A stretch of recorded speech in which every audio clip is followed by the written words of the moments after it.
Alors, est-ce qu'on m'entend bien déjà? Bonsoir, bonsoir. J'attends que tout le monde se connecte un petit peu avant de commencer. Ça commence à arriver.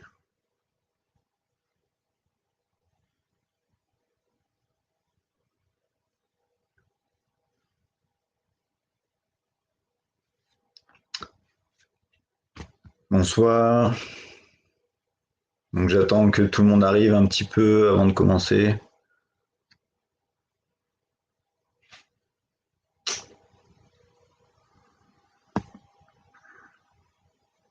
Ok, nickel. Si le son est bon, nickel.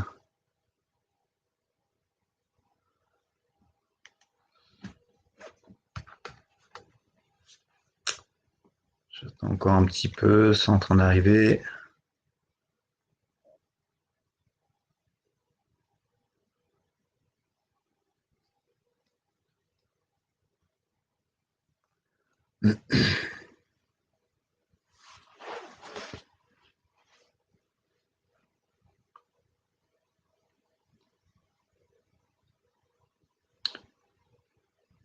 C'est encore en train d'arriver. Je commence à 5, si ça vous va. 19h05. Ça, on laisse 5 minutes quand même.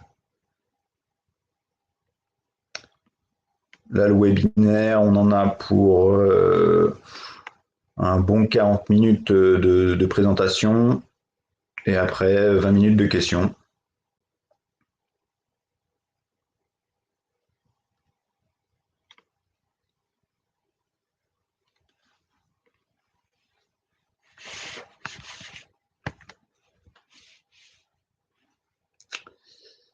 Encore 2 minutes.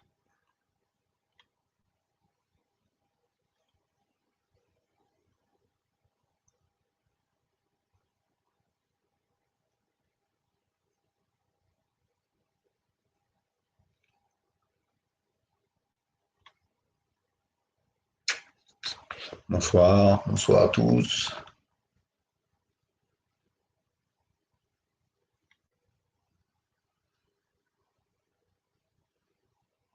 Plus qu'une minute.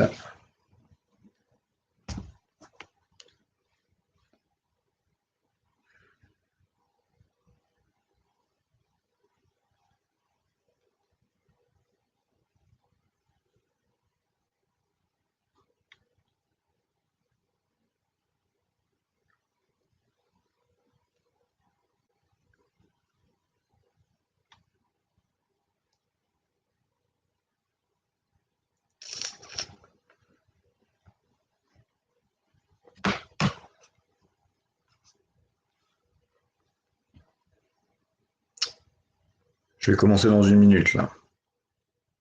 J'attends un peu que tout le monde arrive.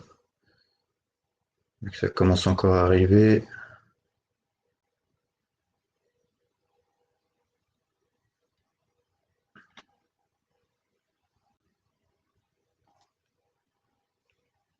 Ok, 19h05, je vais commencer. Donc tout d'abord, je vais remercier la FFKDA pour me permettre de m'exprimer sur ce sujet. C'est un sujet qui est assez important et qui est assez négligé dans, au niveau des clubs, que ce soit amateurs ou pros. On pourrait penser que les pros ils soient très encadrés par rapport à ça et en fait, pas vraiment. Pas vraiment. Alors, le sujet, c'est dans les sports de combat. Forcément, comme c'est un lien avec la fédération, je vais être quand même un peu plus orienté sport pied-point. Je vais pas partir, par exemple, sur les sports de lutte ou les sports de préhension comme ça. Là, je me suis surtout axé sport pied-point. Ok. Eh ben, on va y aller, hein.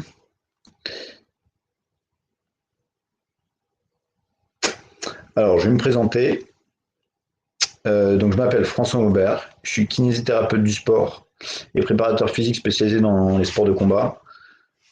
Je travaille donc avec la fédération donc la fédération pour tout ce qui est équipe de France, donc de Muay Thai et équipe de France de kick. Je travaille aussi enfin, pour l'ancienne équipe de France de MMA quand le MMA n'était pas encore reconnu en France. Donc on appelait le comité français de MMA. Donc j'ai travaillé aussi pour eux. Et je travaille aussi un peu en freelance dans plusieurs clubs de sport de combat sur Paris, hein, essentiellement, notamment le MMA Factory, où là je travaille vraiment régulièrement là-bas, entre autres. Donc voilà pour la petite présentation. Donc je suis kinésithérapeute, donc je travaille dans une clinique, je travaille à la clinique des Lilas actuellement, et je traite les sportifs pour leurs soins, donc soit leurs soins voilà, ils se blessent, ils viennent me voir, ou alors soins de récupération avant leur combat. Donc ça m'arrive aussi de me retrouver dans le coin. J'ai une formation de cutman, donc ça m'arrive de me retrouver dans le coin des combattants et de m'occuper d'eux. Donc je vais lancer le web. C'est parti. Donc on va commencer par une définition simple de la prophylaxie et de la récupération. Tout commence par une définition. Donc la définition, donc c'est un ensemble de mesures prises pour éviter la survenue d'une maladie et réduire ses facteurs de risque. Donc la prophylaxie, c'est un terme qui existe, qui est assez vieux au final, hein, qui date de 1793. On n'en entend pas souvent parler, on parle souvent de prévention, hein, pour faire simple, c'est la prévention. Et on a la récupération, donc c'est une action de reprendre, de se réapproprier quelque chose qui avait été perdu ou résultat de cette même action. Donc là, on parle de quoi? On parle de retrouver la forme pour optimiser et atteindre la performance. Donc je vais détailler les facteurs de risque liés à la définition de la prophylaxie. Donc, dans les facteurs de risque, on a les facteurs de risque extrinsèques, donc liés à l'environnement du combattant, de l'athlète, et les facteurs intrinsèques. Donc là, c'est vraiment lié à l'athlète propre. Dans ces facteurs, il y a des facteurs qui sont modifiables et d'autres qui ne sont pas modifiables. Là, sur cette slide, vous pouvez voir donc ceux qui sont surlignés en jaune, c'est ceux qui sont non modifiables. Par exemple, le type de sport, c'est-à-dire que voilà, on pratique le mouet, c'est le mouet. On peut pas, sinon on change de sport, c'est autre chose. Donc non modifiable. Le contexte sportif, voilà, est-ce que c'est une compétition, on est en compétition ou on est à l'entraînement? Voilà, ça on peut pas le changer non plus. Les conditions environnementales. Donc conditions environnementales, c'est est-ce que le combat se fait en plein air, est-ce qu'il se fait en fermé sur un ring, la taille du ring. Voilà, c'est ces conditions-là. Après, on peut les modifier, les conditions environnementales, quand on est à la salle d'entraînement, ou bah, voilà, un sol glissant ou autre, ça c'est quelque chose qui peut être modifié. De toute façon, là, cette slide-là, vous pouvez la prendre éventuellement en photo si vous voulez, parce qu'en fait, ça va être le fil conducteur pour tout le reste. C'est-à-dire qu'après, je vais développer chaque point. Donc, pour pas que vous soyez perdu, vous avez juste à la prendre en photo, comme ça, vous l'avez avec vous.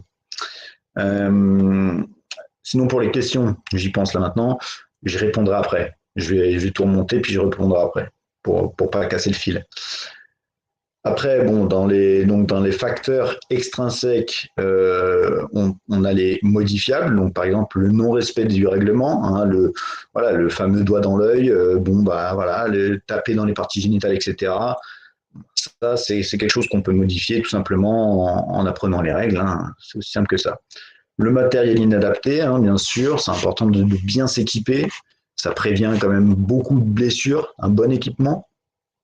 Un programme inadapté, donc ça pareil, si la charge de travail et le planning est anarchique et fait au hasard, automatiquement les performances ne seront pas là et les blessures seront là par contre elles. Les entraîneurs inadaptés, eh oui, ça existe aussi. Hein, les entraîneurs qui confondent les athlètes et des machines, voilà, bah, ça ne marche pas comme ça. Donc, ça c'est aussi un facteur de risque. Un entraîneur qui pousse son athlète beaucoup trop loin, qui sans prendre en compte ses capacités réelles, ça peut occasionner à la fin une blessure. La négligence médicale, ça c'est évident. Si le médecin oublie de dire que il a il a une pathologie particulière, bah oui, forcément, les conséquences ne sont pas les mêmes, quoi. Après, on attaque les facteurs de risque intrinsèques, donc propres à la personne. On a tout ce qui est anthropométrie, donc là, ça va être le sexe, l'âge. Ça, c'est des facteurs vraiment non modifiables. Après, dans l'anthropométrie, il y a des petites parties qui sont modifiables quand même, qui sont par exemple le taux de matière grasse, le taux de masse maigre. Voilà, ça, c'est des choses qui sont modifiables.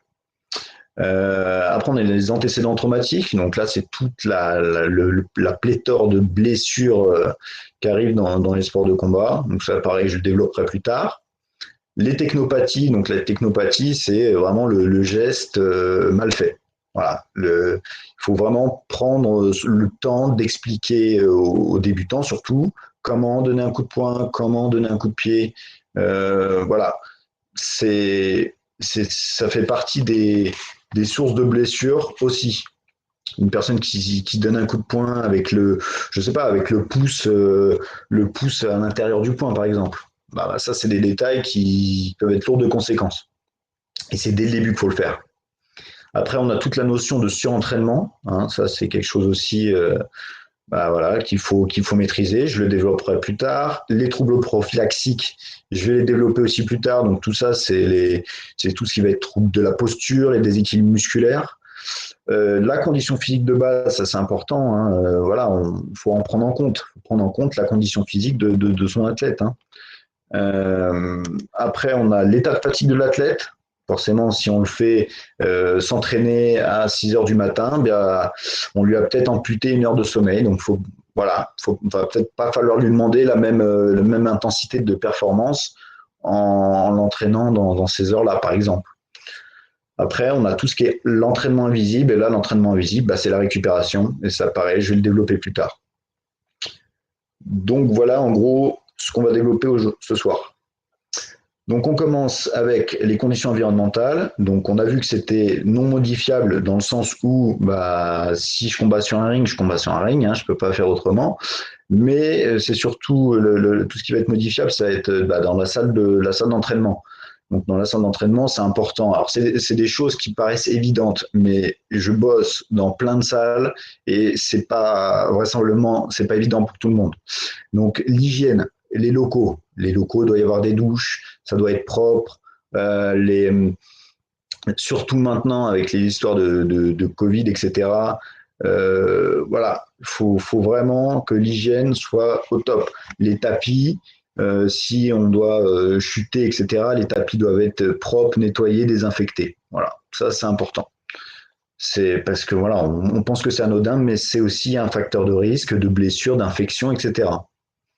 Les infrastructures d'une manière générale, donc le type de sol. Hein, il y a certains clubs, le sol, arrivé à mi-course, c'est une patinoire. C'est-à-dire la sueur qui retombe sur le sol transforme le sol en patinoire. Et j'ai vu des blessures bêtes sur des glissades parce que le sol est mouillé. Voilà. Quand on est sur le ring, on pense à essuyer le coin parce que voilà, quand on a mis de l'eau partout, là c'est pareil. Donc le type de sol est important. Et la gestion de l'espace. Donc bien sûr, gestion de l'espace. On fait attention, on va pas mettre 2 sacs de frappe l'un à côté de l'autre. On se doute bien que là, va y avoir un problème entre les deux combattants qui s'entraînent sur le sac de frappe. Voilà, c'est plus ça à gérer. Et la gestion de la population aussi, c'est-à-dire le nombre. Je vois des clubs où c'est bondé de monde. Mais tant mieux pour eux. Mais en attendant, la sécurité des combattants n'est pas assurée. C'est-à-dire qu'il y a des bousculades, on ne peut pas se concentrer sur son adversaire et en même temps se concentrer sur ce qui se passe dans le dos. Dans la 50% des blessures que je vois en club quand j'y suis pendant les entraînements, c'est des bousculades. C'est ah pardon, ouais, mais non, la blessure elle est là. Donc gérer le nombre. Donc soit vous faites par catégorie de poids ou des créneaux différents, mais voilà, le nombre c'est vraiment traumatogène. Et le type de population, donc encore une fois, catégorie de poids et niveau, hein, ça paraît logique. Hein. Quand on voit les lourds, hop, le petit jeune qui arrive et il se retrouve avec le lourd. Ah non, c'est sûr qu'il va se blesser, c'est sûr. On enchaîne avec le matériel donc adapté. Hein, matériel adapté, c'est important. Tout ce qui est gants, les gants en boxe, les gants et le protège-dents, c'est comme les casques en moto, quoi. C'est quelque chose, c'est indispensable. On peut pas lésiner là-dessus, rabioter, prendre un truc pas cher, voilà. Non, c'est vraiment le risque est beaucoup trop grand pour rabioter là-dessus, quoi. Donc des gants de qualité avec des bandes à l'intérieur qui maintiennent. Alors je sais que tout le monde n'aime pas mettre des bandes à l'intérieur, mais c'est pourtant bien efficace pour protéger la main. Protège-dents, donc protège-dents, hein, on peut voir ce que ça fait. Les dents, on en a que 32, hein, mais une fois qu'on les a perdues, c'est pas top non plus. Du coup, protège-dents important, si possible à 2 étages. C'est pour vraiment une protection optimale. C'est sûr que ça gêne la respiration. Pas hésiter, pareil, avec le protège-dents, à prendre du sur-mesure. Le sur-mesure, ça change la vie. En termes de confort, de respiration, ça change vraiment la vie que le truc bon marché qu'on trouve partout. Coquille, bien sûr, coquille protège poitrine pour les filles et les coudières. Donc ça, c'est pour les nakmoués surtout. On met pas de coude si on n'a pas de coudière. C'est évident, les coudes, ça coupe. On va pas. Ça paraît logique, mais ce que je vous dis là, c'est des choses que je vois en fait dans tous les clubs. Je les vois. Et ça, c'est aussi au coach à enseigner ça, à dire voilà, tiens, toi, tu n'as pas tes coudières, tu ne mets pas de coude parce que ça coupe, ça laisse des traces après. Genouillère, pareil, les fractures de côte sur les coups de genoux en clinch, ça j'en ai déjà vu aussi. Donc on met ses genouillères si on met les genoux. Les protèges tibia, important aussi, et surtout que ça recouvre bien le pied. Les blessures au pied très très courantes. Le casque, voilà, on sait que aujourd'hui ça va être sparring dur. On va se mettre dans le mal. Et ben on se met dans les conditions. On se met de la vaseline, on se met son casque et voilà, pour une protection optimale. On puisse faire ça dans de bonnes conditions et surtout le réitérer. C'est-à-dire que ça ne sert à rien de s'entraîner dur une fois et puis se blesser et pas revenir après. On passe au staff. Le staff, c'est super important aussi dans la prévention des blessures. C'est-à-dire le staff, donc c'est constitué effectivement d'un médecin, kinésithérapeute, préparateur physique, coach de club et coach de compétition si c'est pas le même, et la famille. Ça, c'est idéal. Ça, c'est vraiment idéal. Tout ça, ça doit communiquer, ça doit fonctionner dans un. C'est un espèce de petit microcosme qui doit communiquer les uns les autres. Voilà, le coach voit le combattant se blesser, il avertit le médecin préconise des séances de kiné, il sort de sa kiné et il peut commencer une préparation physique. Voilà, ça c'est idéal. Bien sûr, dans les coachs, dans les clubs un peu plus de clubs de quartier, c'est difficile d'avoir tout ce staff. Mais avoir un réseau, si on n'a pas le staff dans le club, au moins avoir un petit réseau pour pouvoir avoir des contacts rapides, c'est-à-dire je connais le kiné à côté, là, il peut t'aider, va le voir, voilà. Ça, c'est important. Et la communication avec la famille aussi. Hein. Après, on va passer au programme adapté. Donc là, c'est, je dirais, peut-être 50% de mon cabinet et 50% des combattants que je traite. Tout vient d'une mauvaise gestion du planning des entraînements. C'est trop aléatoire, c'est trop tiens je vais faire ça aujourd'hui, il y a mon collègue qui veut faire un sparring aujourd'hui, je l'ai fait hier mais tant pis je vais refaire aujourd'hui. Non, il faut que ça soit carré. On ne peut pas laisser la place au hasard. Donc une programmation c'est individuel. Après là bien sûr c'est l'idéal. Mais voilà, là moi ce que je vous explique là c'est l'idéal. Mais il faut tendre vers ça. Donc, une préparation, c'est individuel. Donc, tous les trucs, je sais pas, sur Insta, là, faire 10 pompes sans squat, tout ça, il y a des chances de se blesser. Il y a des chances de rien avoir, mais il y a des chances de se blesser aussi. Okay. Après, tout ce qui est donc tout ça, ça doit être en accord bien sûr avec le staff, hein. Bien sûr, le programme doit être en accord avec le staff. Le médecin, voilà, s'il détecte une pathologie, on ne va pas lui demander la même chose que s'il est comme neuf. Bien sûr, hein, une programmation, ça se fait à l'avance, hein. Il y a des personnes qui me contactent. J'ai un combat dans un mois.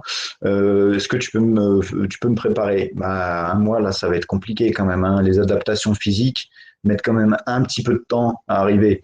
Une bonne préparation on va dire, c'est minimum 3 mois. C'est minimum 3 mois pour préparer quelqu'un pour un combat de manière optimale. Après, voilà. La charge de travail, c'est super important à doser. C'est un gros facteur de risque, la charge de travail. Voilà, charge de travail, c'est quoi? C'est je fais ma séance de préparation physique le lundi matin. Le lundi après-midi, j'ai sparring. Et le lundi soir, je fais 1 heure de footing et je termine avec un peu de muscu parce que j'aime bien. Voilà, et ça tous les jours. C'est trop, c'est trop. Il va y avoir une blessure, c'est sûr. La blessure, elle va arriver quand? On ne sait pas. Peut-être au sparring, peut-être à l'entraînement, peut-être. Voilà. La charge de travail n'est pas respectée. Et ça, ce que je vous ai dit là, je l'entends, je le vois. C'est des personnes, c'est surtout les débutants. Il faut vraiment cadrer les débutants parce qu'ils veulent souvent bien faire et ils veulent progresser vite. Et ils pensent que en s'entraînant tous les jours, ils vont progresser plus vite. Alors que c'est faux. C'est faux. Il faut bien comprendre que le corps récupère, le corps a besoin de récupération et il va progresser dans les phases de récupération.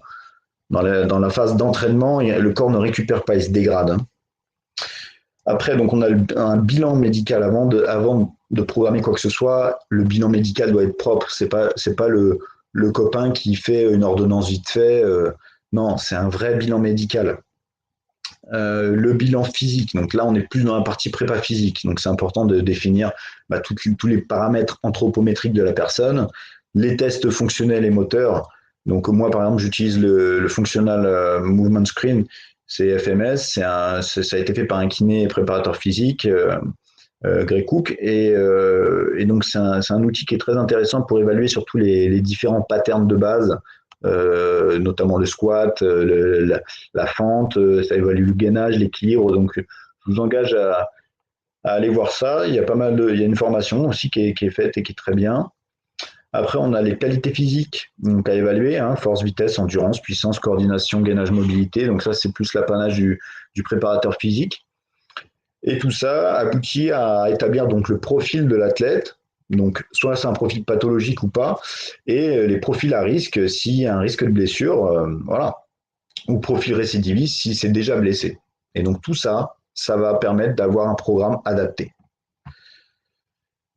Au niveau des blessures, en gros, blessures dans les sports de combat, voilà ce qu'on a. On a tout ça. Donc au niveau des commotions, le webinaire, vous avez eu un webinaire normalement sur les commotions, donc je ne vais pas insister là-dessus. Juste à l'entraînement, les commotions qui arrivent à l'entraînement et les commotions qui arrivent en compétition, ça reste une commotion. C'est pas parce que c'est à l'entraînement que c'est moins grave. Donc, en club, on voit des blessures, des commotions, mais c'est pas grave parce que c'est l'entraînement. Donc, la personne rentre chez elle et puis le lendemain, elle va retourner à l'entraînement, comme si de rien n'était. Il y a eu une commotion. Donc, c'est au coach d'être vigilant là-dessus. Les traumatismes au niveau des yeux, donc bien sûr, hein, tout ce qui va être doigt dans l'œil, choses comme ça, notamment avec les gants de MMA. Sinon, au niveau en boxe, on a tout ce qui va être les décollements de rétine, les fractures du plancher de l'orbite, hein, ça c'est très très grave, hein, donc tout ça c'est à surveiller, hein, on s'en rend vite compte de toute façon. Les dents, donc bien sûr les lésions au niveau des dents, hein, une dent qui tombe, on n'hésite pas à la ramasser, on la met dans un peu de lait et on peut remettre une dent. On peut remettre une dent qui tombe. La mâchoire, donc tout ce qui est ATM, hein, l'articulation temporomandibulaire, pareil, j'ai beaucoup de luxation, beaucoup d'entorses de cette zone-là.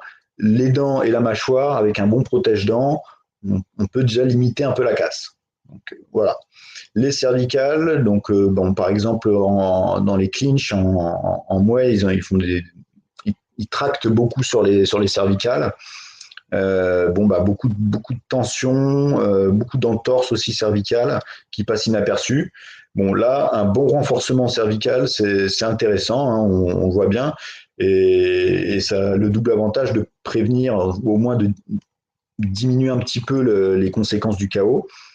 On sait qu'avoir un coup solide, c'est intéressant pour la prévention des chaos. Encore une fois, renforcer son coup, c'est pas faire des winans et avec une charge de 20 kilos comme on peut le voir. Ça, c'est blesser son cou en fait. Hein. Pour un cou, et les muscles du cou sont faits pour être travaillés en isométrique, c'est-à-dire on ne bouge pas. Okay. Les trapèzes, bien sûr, on renforce les trapèzes et on travaille en isométrique. Ça, faut bien l'avoir en tête. On enchaîne avec les épaules. Bon, alors les épaules, autant vous dire que dans les sports pieds-points, c'est number one. Les tendinopathies, les luxations d'épaule.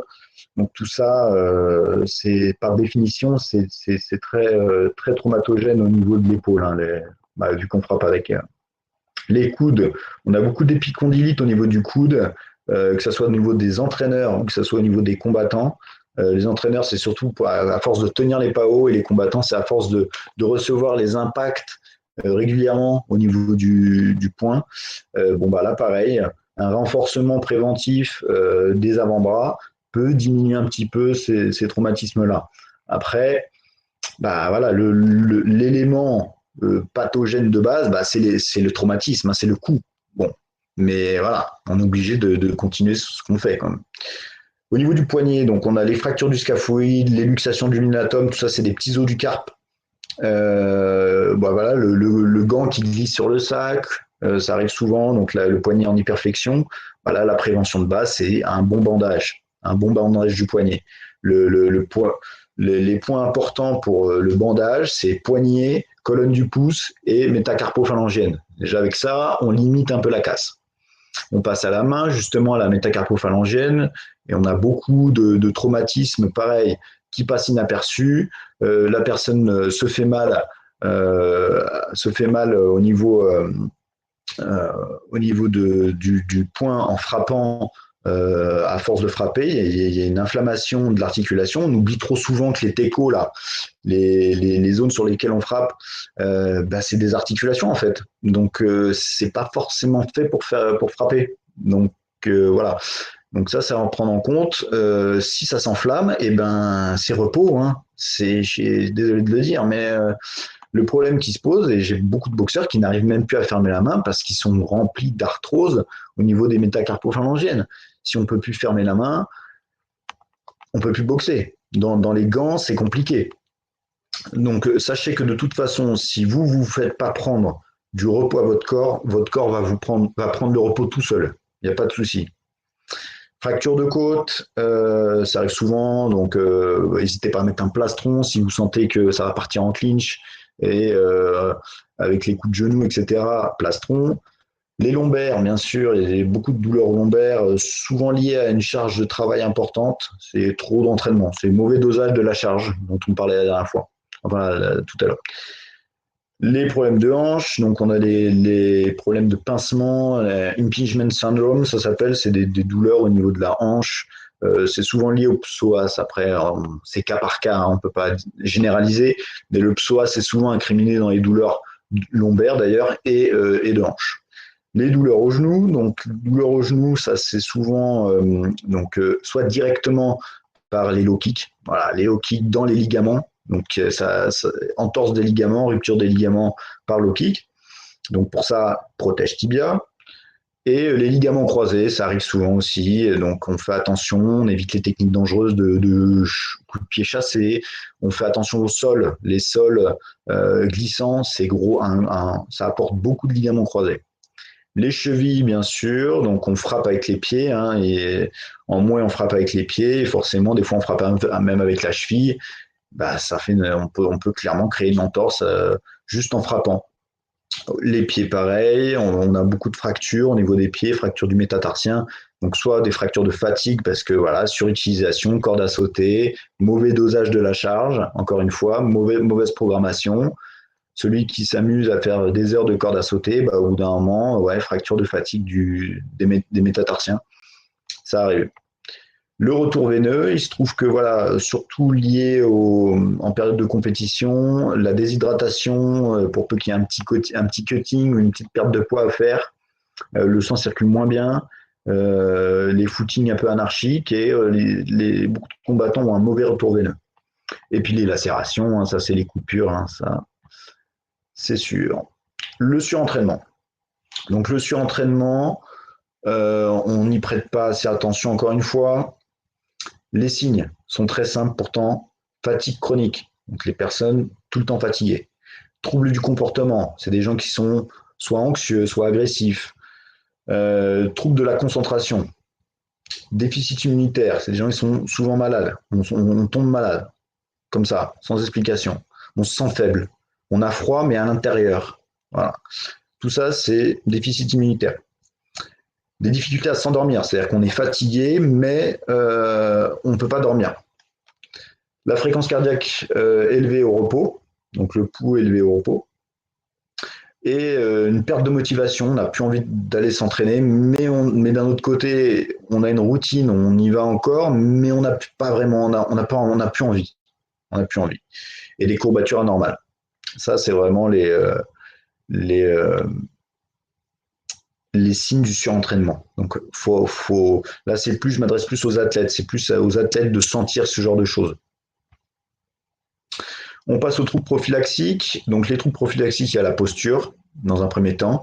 Donc, dans les sports de combat, j'ai entouré surtout les deux types de postures qu'on peut retrouver. Donc, c'est surtout épaules en avant ou tête en avant. Tout ça, c'est lié à la garde, voilà, on rentre les épaules, on rentre la tête pour se protéger, en fait. Mais faire ça tous les jours, au bout d'un moment, il y a une habitude qui se crée. Les chaînes musculaires se tendent d'un côté, se relâchent de l'autre, et il y a des troubles de la posture qui peuvent, à terme, développer des pathologies. Hein. On se doute bien que celui qui est entouré, là, au bout d'un moment, il va y avoir un problème de cou, problème cervical, problème dans le dos. Ça, c'est évident. Après, il y a des déséquilibres musculaires. Des déséquilibres musculaires en boxe, forcément. Quand on passe votre temps à vous échauffer, vous faites des pompes, et puis qu'après vous boxez, bah vous suractivez beaucoup la chaîne antérieure au niveau scapulaire, donc les pecs, et ça peut créer des déséquilibres au niveau de l'épaule. Donc là, on peut le voir hein, chez Mayweather, par exemple, là, on peut voir l'épaule qu'on appelle décentrée, c'est-à-dire que l'épaule n'est pas vraiment... elle fonctionne pas, on va pas dire, elle n'est pas dans son logement, il n'y a pas eu de luxation, mais elle fonctionne pas de manière optimale. Donc ça, pareil, ça se prévient parce que avoir une épaule comme ça, automatiquement, c'est une tendinopathie tôt ou tard. Tôt ou tard, au niveau de l'épaule, il va y avoir une surcharge du biceps. Les troubles de la mobilité. Donc je vous ai mis le tableau de Boyle. Donc c'est important d'évaluer la mobilité. Voilà, on peut voir qu'une cheville doit être mobile, genou stable, hanche mobile, colonne lombaire stable, colonne thoracique mobile, colonne scapulo-thoracique stable et gléno-humérale mobile. En gros, quand une articulation qui doit être stable est mobile, eh ben, les articulations sous et sous-jacentes vont s'inverser. Et c'est là qu'on se retrouve avec plein de pathologies. Donc ça à en prendre en compte aussi. Hop là. Je passe. Hop là. Donc la prophylaxie en pratique, je vous ai mis en pratique, voilà, dans les différentes phases du combattant, comment appliquer toutes ces petites méthodes prophylaxiques.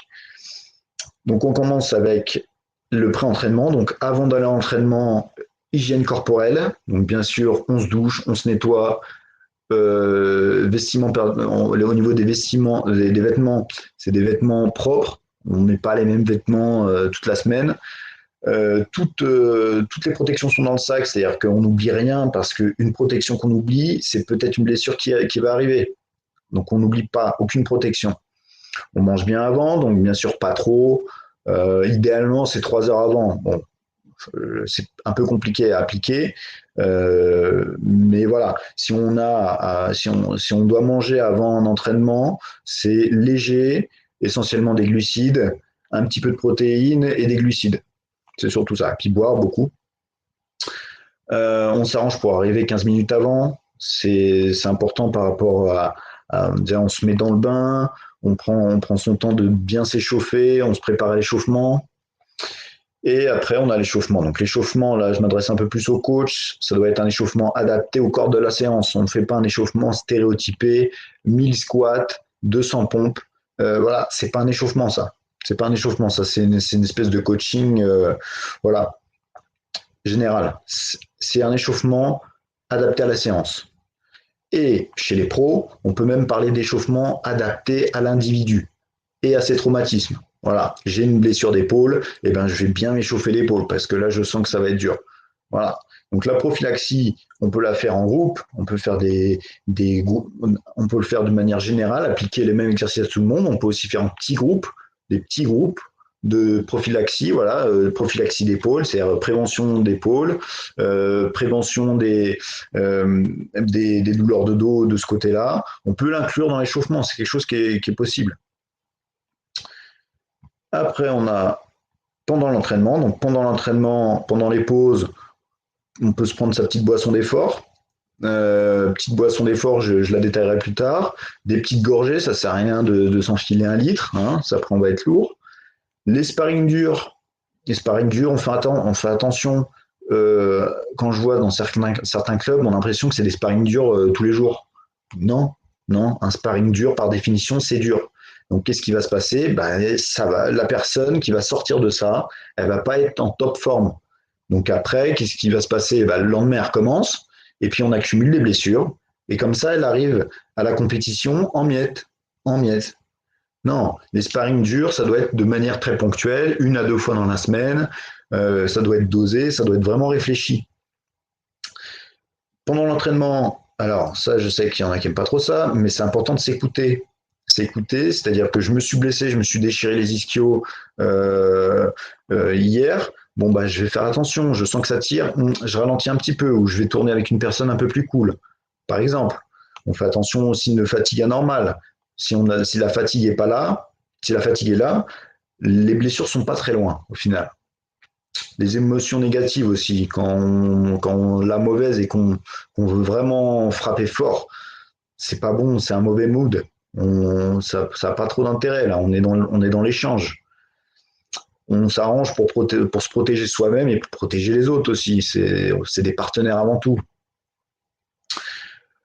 Post-entraînement, donc nutrition, toujours pareil, la nutrition c'est un pilier de la récupération. Donc on boit, on mange si possible équilibré, pas trop tard, idéalement c'est 15 minutes après, maximum 15 minutes après l'activité. On s'arrange pour prendre glucides et protéines en même temps, parce que les protéines favorisent l'absorption des glucides, donc c'est important d'associer les deux.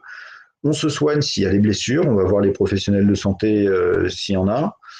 Et on prend du recul sur toutes les fautes qu'on a fait dans la séance.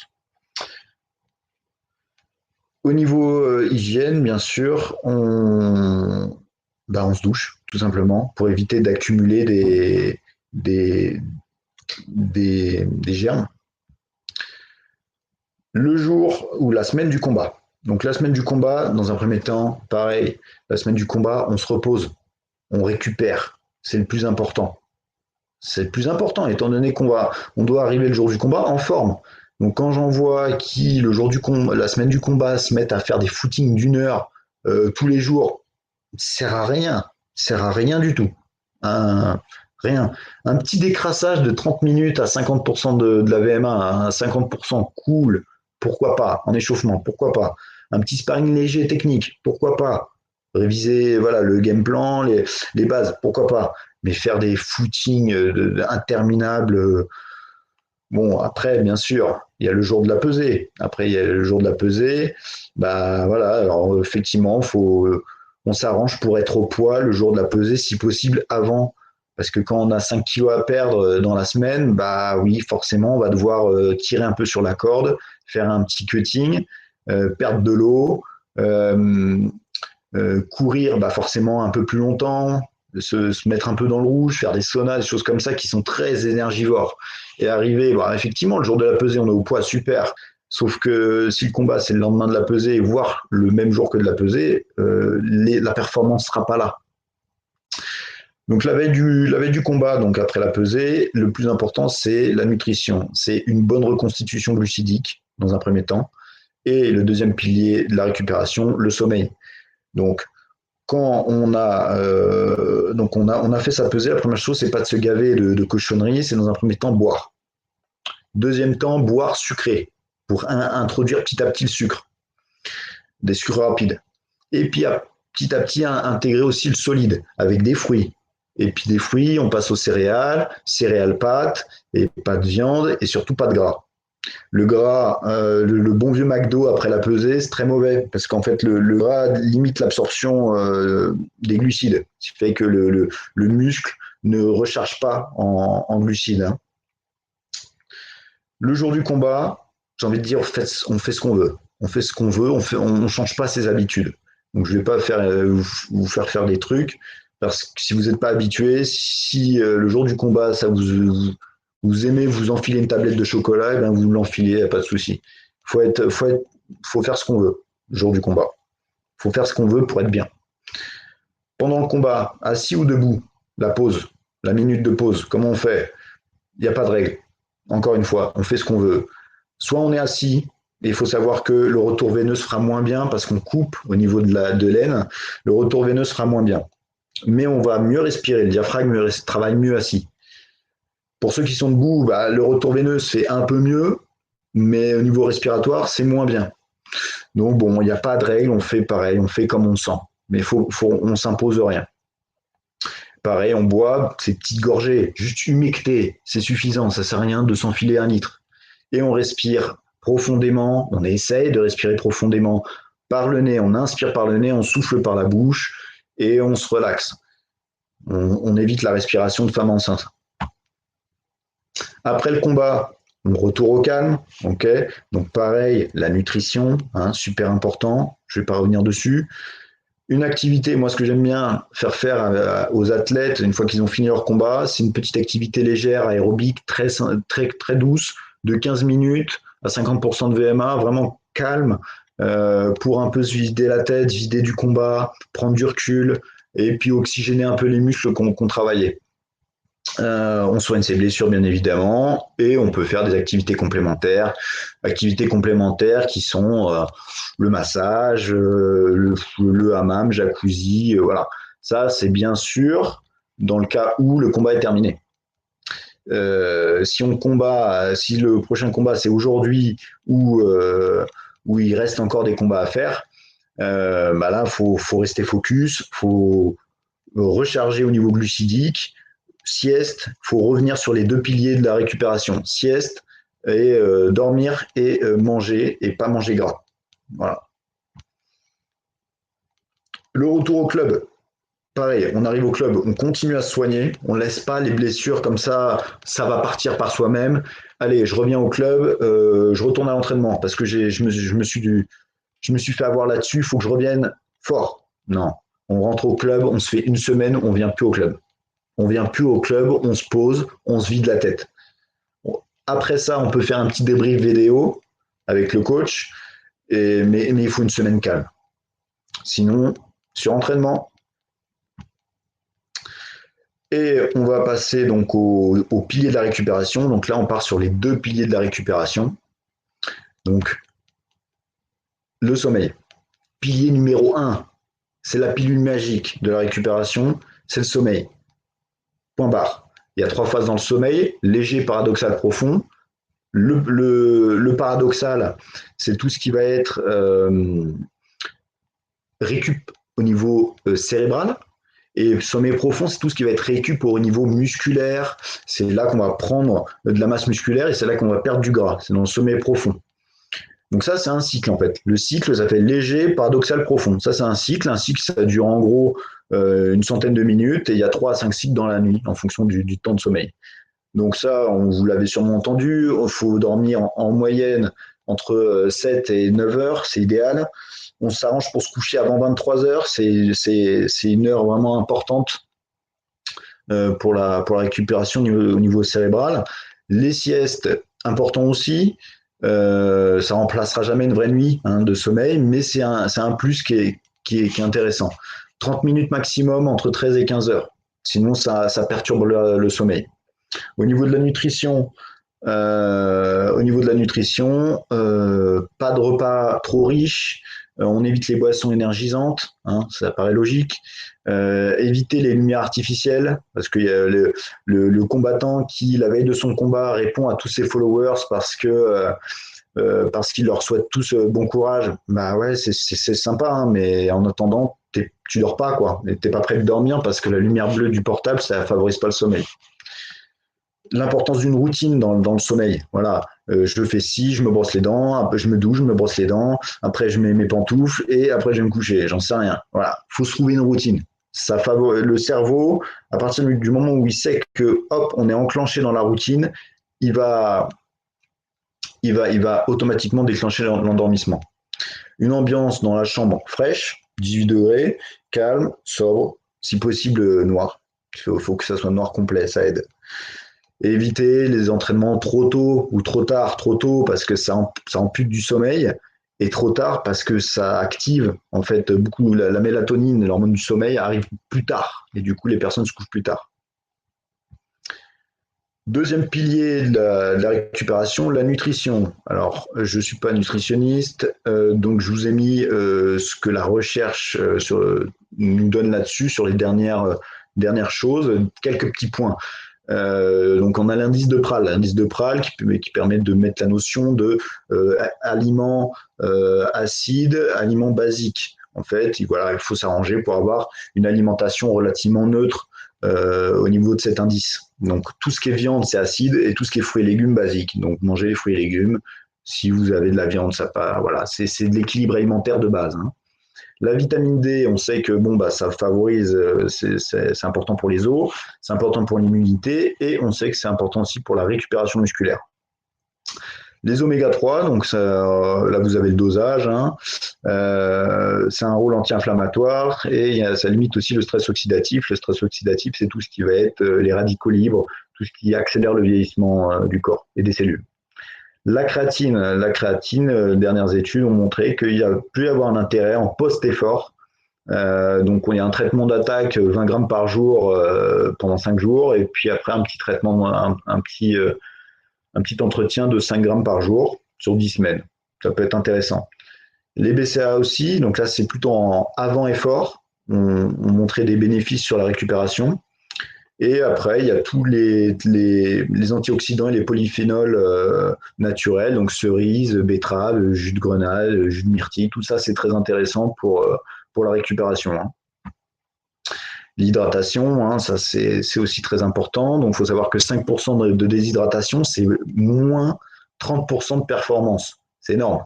Et performance, c'est la force max, c'est l'endurance, c'est la perception de l'effort. C'est-à-dire on a l'impression que c'est dur. L'impression que c'est dur est plus importante. Donc l'hydratation, c'est vraiment pas à laisser de côté. Donc 1 à 2 litres par jour, en fonction des températures et de chacun. Quelle eau? On s'arrange pour prendre de l'eau riche en sel, pour limiter la perte de sodium liée à la transpiration. Donc plutôt gazeux idéalement, Vichy, Badois, Perrier, ou plate, pour ceux qui n'aiment pas l'eau gazeuse, donc plus épars. Après, on peut se faire aussi sa petite boisson isotonique. Isotonique, c'est-à-dire que c'est de la même densité que le sang, ce qui fait que ça passe plus facilement au niveau du tube digestif. C'est pour ça qu'on dit isotonique. Donc, de l'eau, une pincée de sel et du sirop pour avoir un peu de glucides, et on a sa boisson d'effort. Pas la peine de partir sur du Powerade ou je sais pas quoi qui coûte une blinde. Voilà. Attention au cutting, par définition, le cutting, donc il y a une perte d'eau, donc perte de performance obligatoire, et ça va pas revenir forcément de suite. Et les boissons énergétiques sont diurétiques, donc attention aussi. Tout ce qui est Red Bull, etc., ça vous fait perdre en fait de l'eau. C'est-à-dire que vous allez uriner après. Et les compléments, c'est 10% de la récupération, c'est ça. Donc ça intéresse tout le monde, alors que c'est que 10%. En fait, on s'en fout. Là, on est dans la partie subjective. C'est-à-dire, vous faites ce que vous voulez. Il n'y a aucune étude qui ait dit ça, c'est mieux que ça. Il y a une étude qui va sortir que ça c'est bien, et l'autre qui va dire, eh ben ça c'est pas bien. Et voilà. Donc, faites ce que vous voulez. Les étirements. Les étirements, pareil, c'est comme vous voulez. Il n'y a aucun effet sur la récupération musculaire. Point barre.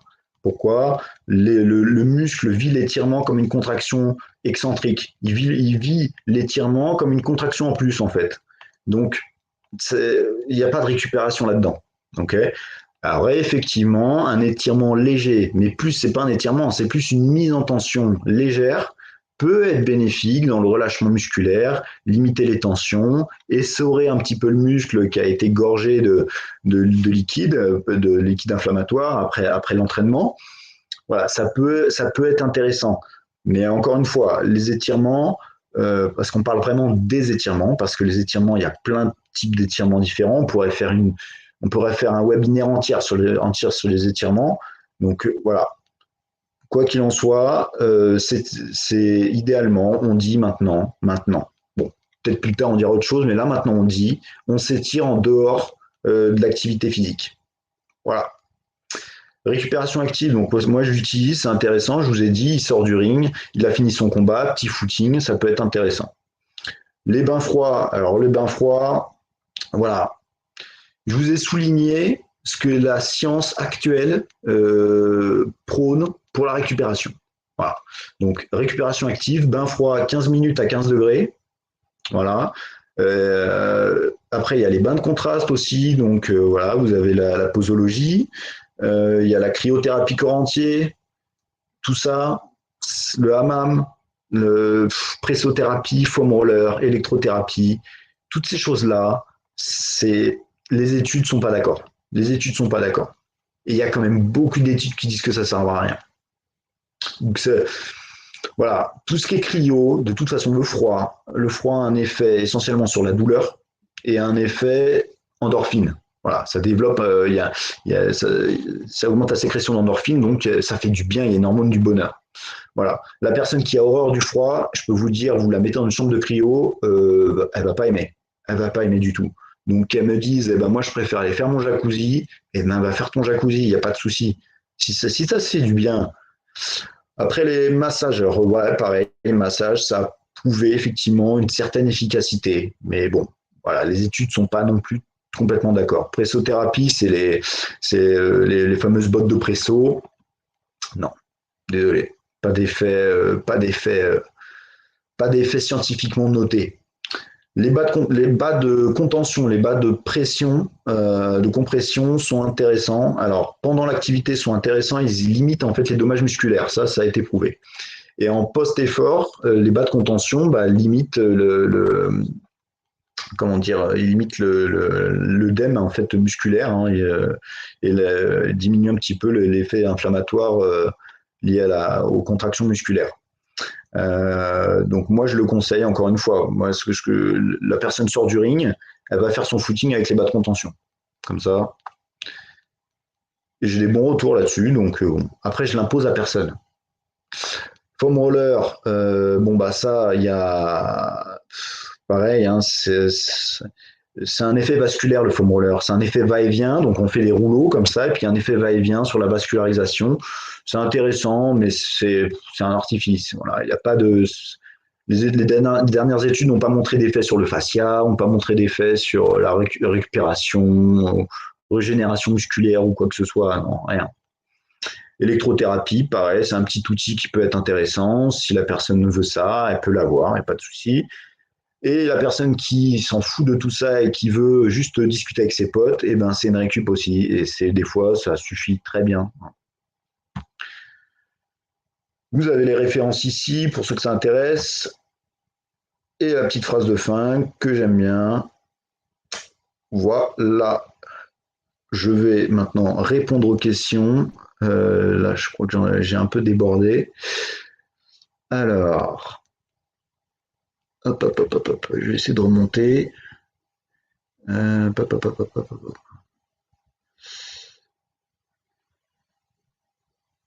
Ok.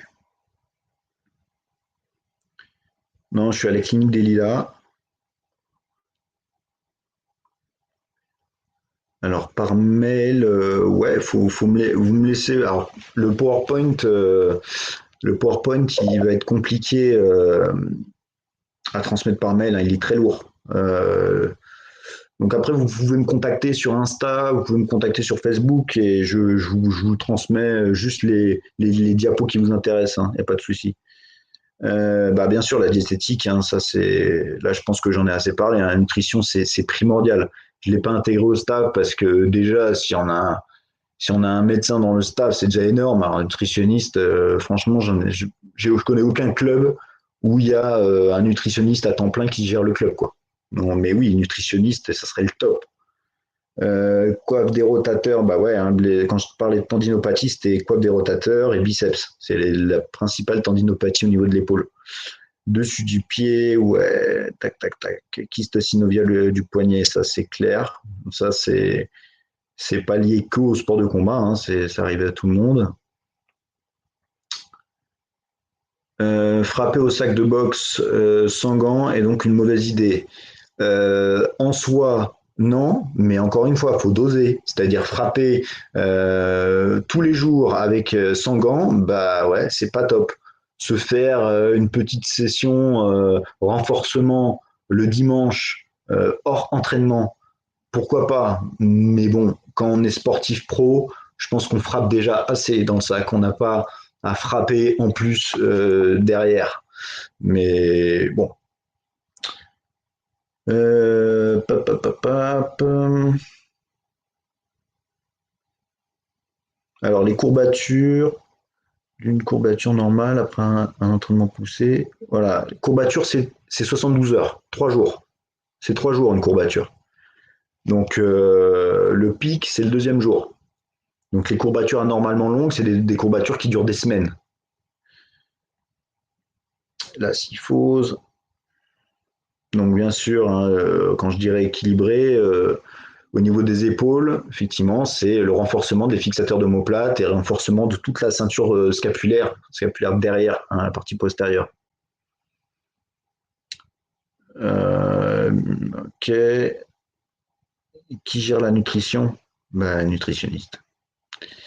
Euh, euh,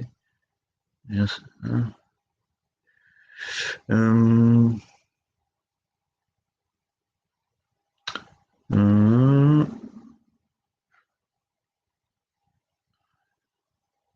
les boissons isotoniques s'utilisent pendant l'entraînement. Bah oui, bien sûr. C'est une boisson d'effort, hein.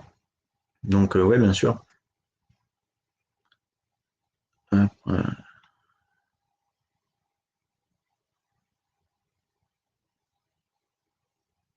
Quelle pression minimale pour l'efficacité?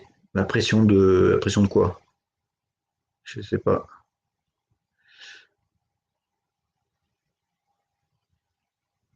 Que faire pour éviter la tétanisation musculaire pendant mon combat? Bah, la tétanisation musculaire, ça c'est de la prépa physique, hein. Ça c'est une histoire de, ça c'est la prépa physique a mal été gérée, soit dans un premier temps, et si elle a bien été gérée, c'est toi qui as mal géré ton combat et qui a utilisé toutes tes cartouches de puissance, et au final tu te retrouves complètement rincé. Donc il y a, voilà. Alors quel indicateur utilises-tu pour doser la charge de travail? Wow. Alors là, j'ai pas le temps. J'ai pas le temps. Il y en a plein. Il y en a plein. Pour doser la charge de travail, c'est presque, c'est, ça dépend du staff presque. Ça dépend du staff. C'est-à-dire que la charge de travail, c'est quelque chose de très complexe et très subjectif aussi. Ça dépend de l'athlète, de ses capacités, de ce qu'il veut faire, de ses objectifs. Euh, Voilà, simplement la charge de travail, si je vais parler en termes de musculation, on n'augmente pas plus de 10% de sa charge par semaine. Voilà. Augmenter de plus de 10% sa charge, bah, ça va vite, quoi. Ça va trop vite. Et le tissu n'a pas le temps, le tissu musculaire, le tissu tendineux n'a pas le temps de s'adapter. Il faut juste laisser le temps, le corps, faut lui laisser le temps de s'adapter tout simplement à la charge. Il n'y a pas d'indice, enfin, il y en a trop, en fait. Réponse de Normand.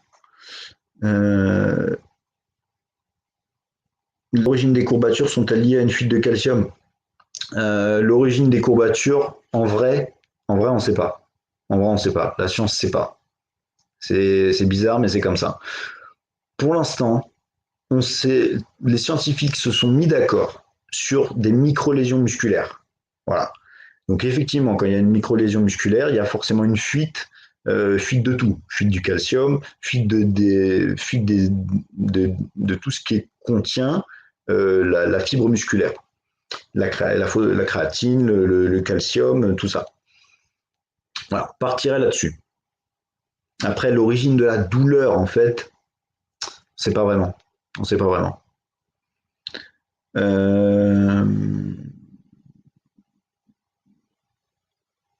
Pas dans les clubs, mais au niveau national. J'ai pas compris. J'ai pas compris. Quelle est la limite du surentraînement? Faut-il repousser ses limites pour progresser? Travailler à 110% pour un. Alors, en fait, la notion du no pain no gain, c'était super dans les années 80. Là maintenant, c'est fini. C'est maintenant, faut juste travailler intelligemment. C'est tout. Donc le surentraînement, euh, la limite, c'est-à-dire que je comprends la question dans le sens effectivement, quand je sais si est-ce que je progresse, est-ce que j'en fais trop, est-ce que je suis en surentraînement ou est-ce que je suis en sous, voilà. Ça, c'est le dosage. C'est le dosage et ça, bah, faut en parler au préparateur physique, faut en parler au coach, faut en parler à tout ce monde, à tout ce petit monde qui gère justement, qui vous impose, si t'es combattant, qui vous impose cette charge. Normalement, s'ils vous l'imposent, ils sont conscients justement de la charge qui vous mettent sur les épaules, quoi.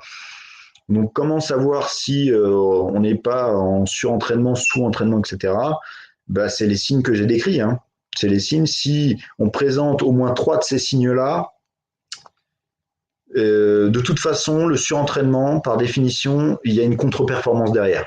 Donc, si au niveau des performances, ça baisse, c'est qu'il y a surentraînement ou il y a un mauvais dosage ou il y a quelque chose qui ne va pas. Alors, je suis coach, je mets beaucoup l'accent sur les low-kicks. Que peut-on proposer aux combattants pour soulager les douleurs au tibia et mollets, excepté le baume du tigre?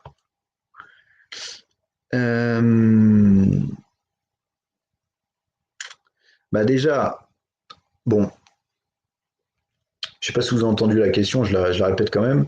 Donc je suis coach en K1 et je mets beaucoup l'accent sur les low kicks. Que peut-on proposer aux combattants pour soulager les douleurs au tibia, mollet, excepté le baume du tigre? Bon, comment dire? Déjà, bon, le baume du tigre, la mamouée, tous ces trucs-là, c'est pareil. Hein. Scientifiquement, il ne se passe rien. Rien n'a été prouvé. Ça fait juste chaud. Il y a une chaleur cutanée liée à la gothérie. C'est l'huile essentielle qui est contenue dans le produit, qui est une huile chauffante. Hein, je l'utilise moi-même. Mais il y a un effet superficiel. Il n'y a pas un effet. On n'échauffe pas un muscle en se mettant de l'huile.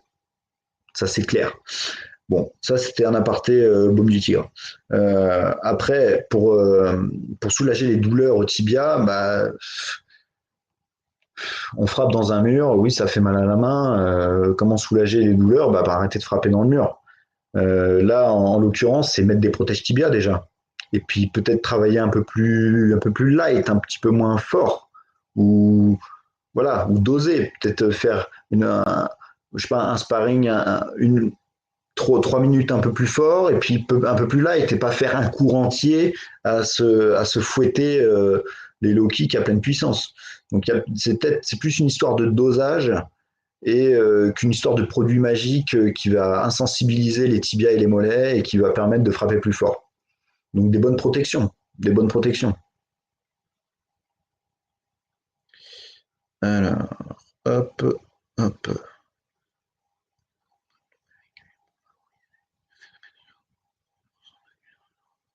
Combien de séances consécutives jour peut-on effectuer pour favoriser le phénomène de surcompensation sans basculer dans le surentraînement?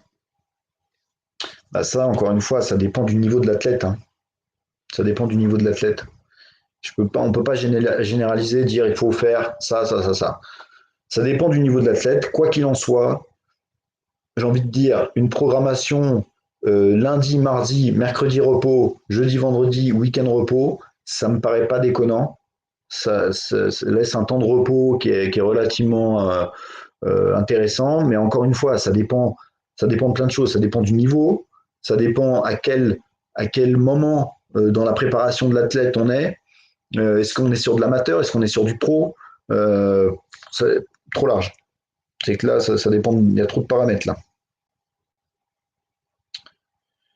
Hop.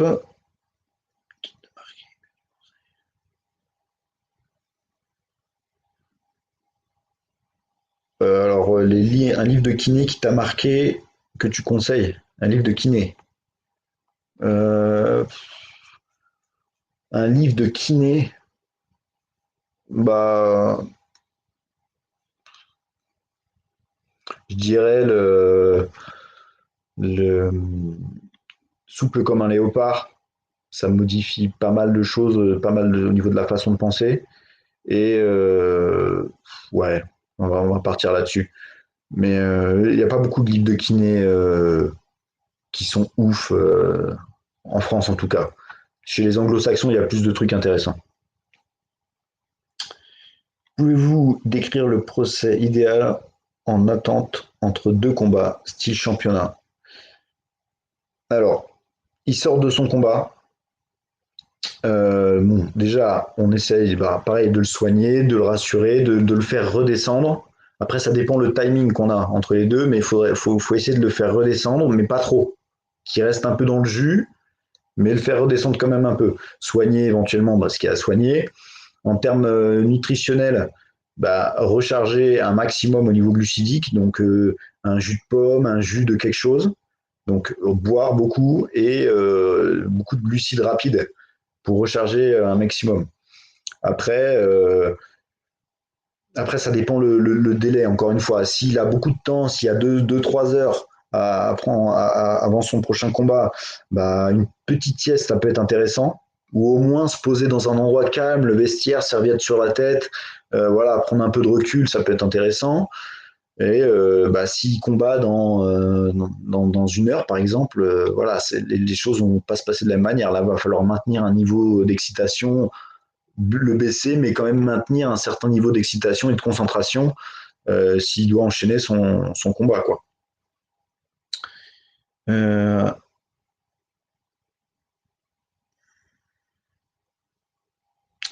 ouais, bah ça, je sais pas. À quand une formation de Cutman avec la Fédé pour ne pas aller à la Fédé de boxe? Bon, ça, c'est pas moi qui décide. En termes de musculation, renforcement musculaire, quelles sont les recommandations et les pratiques à éviter pour un ado? Alors, pour tout ce qui est enfant-ado, il faut donc la musculation, c'est pas quelque chose d'interdit, c'est pas quelque chose de tabou.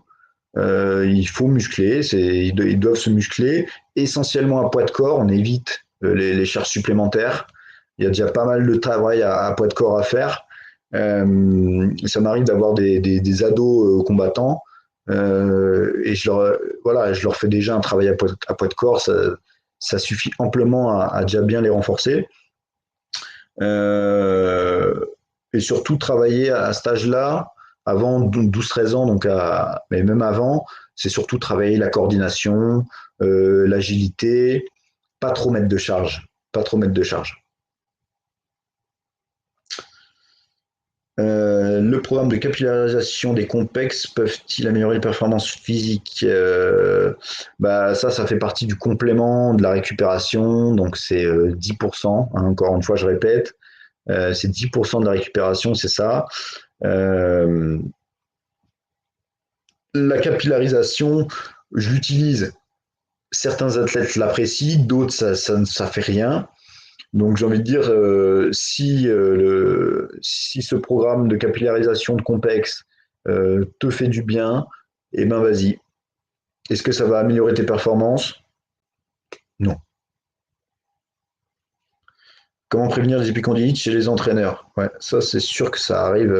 Ouais, ça j'en ai pas mal, hein. Bah, pour prévenir les épicondylites, encore une fois, faut réfléchir à la cause du problème. La cause du problème, c'est quoi? C'est les impacts répétés dans les pas hauts. Ça, c'est clairement, c'est ça. Et pire encore quand le coach est aussi boxeur. Alors là, il y a la totale. Donc déjà, il y a une prise en charge à niveau kiné. Déjà, on va déjà détendre un maximum toutes les tensions qui sont accumulées. Ça, c'est une première chose. La douleur va diminuer de moitié. Après, il faut, une fois que la douleur est diminue, voire disparaît, on part sur une phase de renforcement des avant-bras. Et après, euh, le dosage de la charge. Mais toutes ces phases-là, c'est-à-dire pendant la phase où, pendant toute la phase de traitement, de kiné, c'est une phase où, bien sûr, la charge doit être diminuée. C'est-à-dire que ça ne sert à rien de traiter quoi que ce soit si la cause de base reste la même en fait.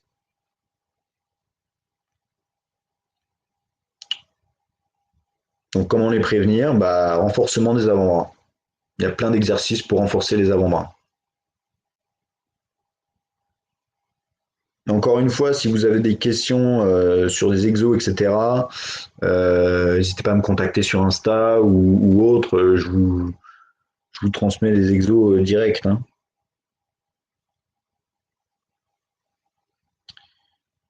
Est-ce que vous pouvez recommander à un boxeur amateur semi-pro de visiter régulièrement un kiné, même sans traumatisme récent? C'est le thème, en fait, c'est la prophylaxie, c'est ça. La prophylaxie, c'est ça. C'est-à-dire que la personne n'a rien de spécial, mais c'est pas bête d'aller checker chez un ostéo, d'aller checker chez le médecin, d'aller checker chez un kiné et voir faire un petit bilan prépa physique. Si rien ne ressort de tout ça et que la personne finalement est saine, tant mieux, et on a un bagage en plus, c'est-à-dire qu'on va savoir, attention, là t'as pas mal, mais au compte tenu de ta posture, tu vas probablement avoir mal bientôt. Voilà, c'est ça la prophylaxie, c'est ça la prévention. Donc oui, ça serait idéal en fait, ça serait idéal. Mais souvent les gens viennent me voir, ils sont au bout du rouleau. Pareil pour l'épicondylite. Ils sont au bout du rouleau, c'est-à-dire c'est le coach qui n'en peut plus, qui n'arrive même plus à tenir son PAO, qui vient me voir. Là, concrètement, c'est compliqué, quoi. C'est compliqué à gérer. Si c'était en amont, il y aurait honnêtement moins de problèmes.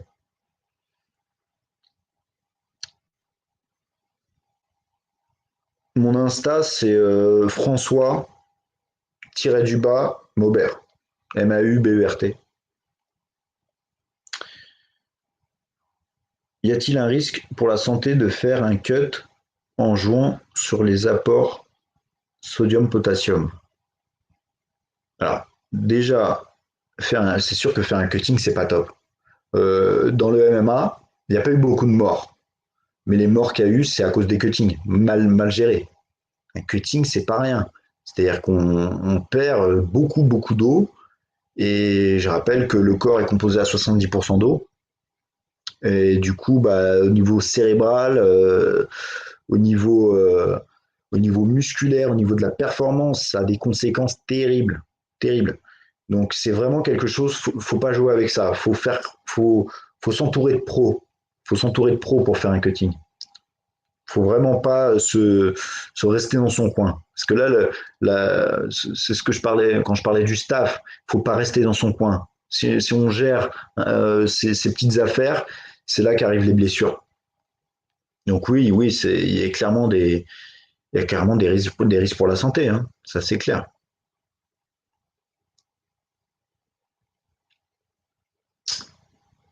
Alors,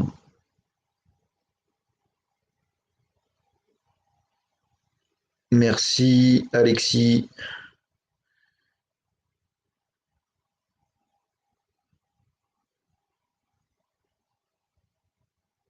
Ouais, non, c'est-à-dire que évident de base, c'est-à-dire que moi j'ai effectivement une certaine expérience, mais j'aime pas baser mes informations que sur de l'expérience. C'est-à-dire que il faut en permanence remettre en question. La science évolue très très vite. Les données de la science évoluent très très vite. Et il y a encore plein de domaines où on ne sait pas. Les crampes, on ne sait pas. On ne sait pas pourquoi les crampes. Les courbatures, on ne sait pas trop non plus. Pourquoi? Donc, il faut se tenir au courant. Donc, voilà, il faut lire des études, lire des études, lire des études. Et c'est vrai que j'aime bien me baser sur les études. Voilà, comme ça, vous savez que ce que je dis là, c'est pas moi c'est pas, ça vient pas de ma tête en fait. Hein. C'est des scientifiques qui ont fait des études là-dessus et ils sont aboutis à cette conclusion. Moi, de mon côté, je le mets en application, en pratique, et je vois comment ça se passe. Et il se trouve que j'ai les résultats escomptés. Du coup, hop, je l'expose. Conseillez-vous de faire des exercices complets, mélangeant le physique et le cardio toutes les semaines, ou, ou vaut-il me diviser les exercices, exemple lundi jambes, mardi bras, mercredi cardio. Euh, alors, c'est pas aussi simple que ça en fait. C'est d'abord quel est l'objectif. Quel est l'objectif? C'est-à-dire si l'objectif c'est de physiquement être plus musclé, bah là il y a plein de programmes. Hein. Oui, on peut se faire effectivement un travail en split, ce qu'on appelle en split, c'est-à-dire on fait les pecs le lundi, le, le, les jambes le mardi, le dos le mercredi. Voilà, on peut se faire ça, un travail en split. Voilà, mais ça, c'est l'objectif esthétique. Après, s'il y a un objectif de performance, on ne peut pas simplifier les choses comme ça. Hein. Mais de toute façon, si on veut se préparer physiquement à un combat, c'est cardio, c'est muscu, c'est tout. Il y a pas des qualités physiques qu'on doit mettre de côté. On doit être un athlète complet. Donc on doit tout développer.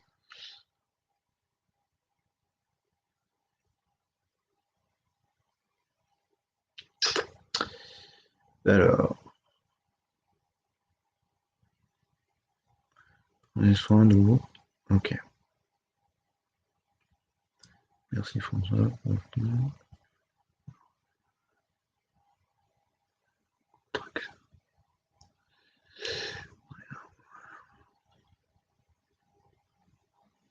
Yes. Estelle. Alors, quel est le régime de contraction musculaire le plus traumatique? Bah, c'est l'excentrique. Hein. La définition d'une courbature, c'est ça. C'est une contraction excentrique. Enfin, c'est les conséquences d'une contraction excentrique inhabituelle. Les, l'excentrique, c'est vraiment ce qui est vraiment très traumatisant. Et pire que l'excentrique, on a le pliométrique. C'est-à-dire que c'est l'excentrique avec de la vitesse. Donc là, on est au top du traumatisme. Donc le pliométrique, c'est tout ce qui va être, par exemple, la pliométrique basse avec les échelles de rythme, les squat jump, sauter sur une box, etc. Ça, c'est de la pliométrie. À doser, la pliométrie, il faut vraiment bien la doser. En général, on préconise pas plus de 50 sauts par séance de plio. Parce que là, il y a un vrai risque, arrivé surtout vers 30 ans, dans ces eaux-là, par exemple pour les tendons, il y a un risque de rupture. Hein.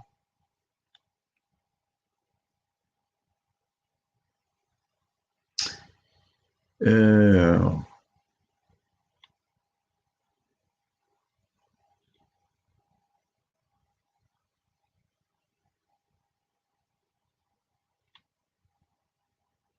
ok, je crois que les questions commencent à se calmer. Ça fait presque 1h20 que je raconte ma vie.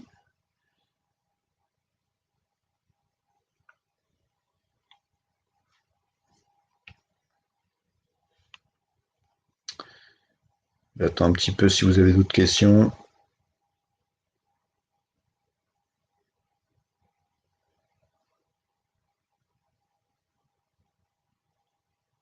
Voilà, ouais, sur les étirements, là, on pourrait clairement faire un webinaire sur les étirements. Hein.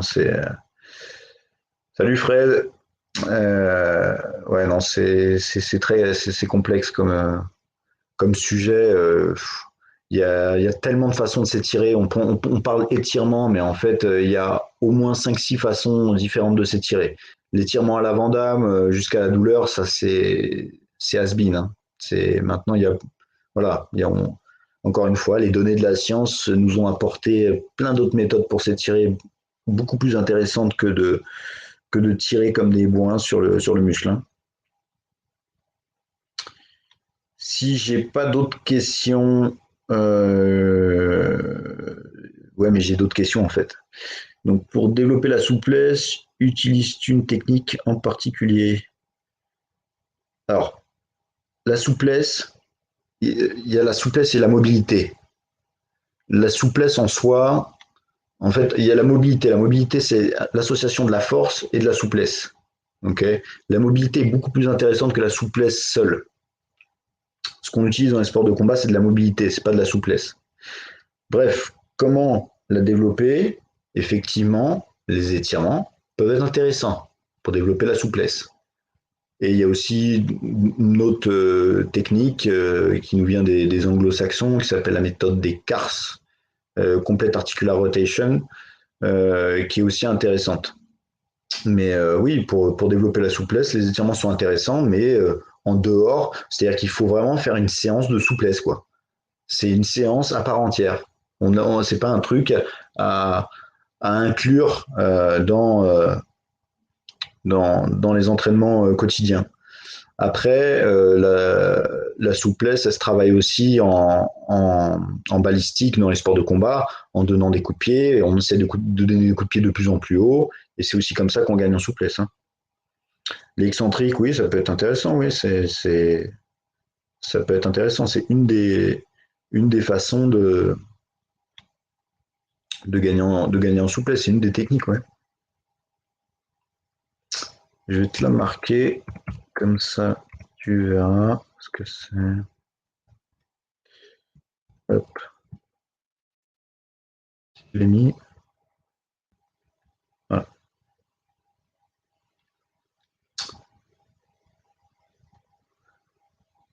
J'ai fait une vidéo sur Insta là-dessus, si tu veux checker, Jules.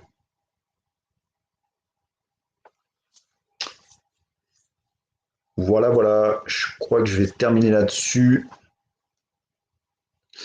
Du coup, bah, je remercie encore la Fédé hein, de m'avoir permis de m'exprimer là-dessus.